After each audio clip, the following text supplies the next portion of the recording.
দক্ষিণ এশিয়ার দ্বিতীয় বৃহত্তম বাজার হতে পারে পাকিস্তান। বিশেষ করে প্রতিরক্ষা খাত ও মুক্ত বাণিজ্যের সহযোগিতায় বাংলাদেশের দিকে হাত বাড়িয়েছে দেশটি।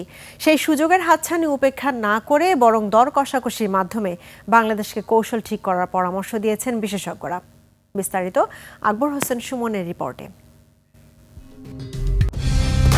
কালার এক্সপার্ট, জর্জ স্যাপ এবং মাইল্ড অন হ্যান্ডস টেকনোলজি সমৃদ্ধ অরিক্স ক্রিস্টাল ওয়াশ আপনার লন্ড্রি এক্সপার্ট। দীর্ঘ বিরতির পর শিথিলতা ভেঙে নতুন করে চাঙ্গা হতে শুরু করেছে বাংলাদেশ পাকিস্তান দ্বিপক্ষীয় সম্পর্ক। মূলত ছাত্র জনতার অভ্যুত্থানের সরকার পতনের পর পাকিস্তানের শীর্ষ ব্যক্তিদের বাংলাদেশ সফরগুলো সম্প্রতি এই সম্পর্ককে আবারও সামনে এনেছে। এতে ঢাকা ইসলামাবাদ সম্পর্ক উষ্ণ হতে শুরু করেছে, বাণিজ্য ও দ্বিপাক্ষিক যোগাযোগ দৃশ্যমান হয়েছে।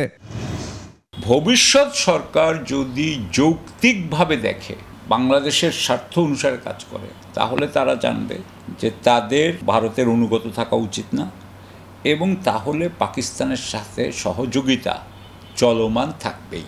প্রতিরক্ষা ও নিরাপত্তা খাতে পারস্পরিক সহযোগিতা জোরদারের পাশাপাশি বাণিজ্য সুবিধা সম্প্রসারণে করাচি বন্দর ব্যবহারে পাকিস্তানের অনুমোদন মিলেছে।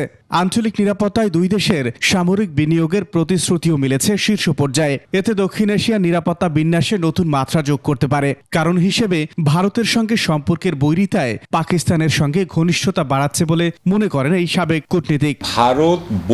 ভারত যেহেতু আমাদের দুইজনের উপরেই বৈরী, সেটাই কিন্তু পাকিস্তান এবং বাংলাদেশের সম্পর্কের সবচেয়ে বড় কারণ, বা সেটাই হচ্ছে এটার সবচেয়ে বড় শক্তি। মধ্যপ্রাচ্যের সঙ্গে মিত্রতায় পাকিস্তানের অর্থনৈতিক শক্তির পাশাপাশি সামরিক সক্ষমতাও বাংলাদেশের জন্য সম্ভাবনার হাতছানি বলে মনে করেন এই অর্থনীতিবিদ। বর্তমানে বাংলাদেশের সঙ্গে পাকিস্তানের যে তিনটি বড় অমীমাংসিত সমস্যা রয়েছে, তো সেগুলো নিয়ে আলাপ আলোচনা হচ্ছে।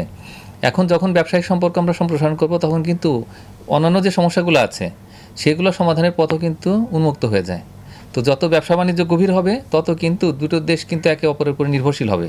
তখন অন্যান্য সমস্যাগুলোকে সমাধানের জন্য উপযুক্ত ক্ষেত্র তৈরি করা যাবে। বাণিজ্যিক সম্পর্ক জোরদার হলে বাংলাদেশি পণ্য রপ্তানিতে পাকিস্তান অন্যতম গন্তব্য হতে পারে। উভয় পক্ষের মধ্যে একটা মুক্ত বাণিজ্য চুক্তি করতে পারি, তাহলে সেক্ষেত্রে দেখা যাবে কি আমরা কিন্তু বড় রকমের ছাড় পাচ্ছি পাকিস্তানের বাজারে। আকবর হোসেন সুমন, 21 টেলিভিশন, ঢাকা।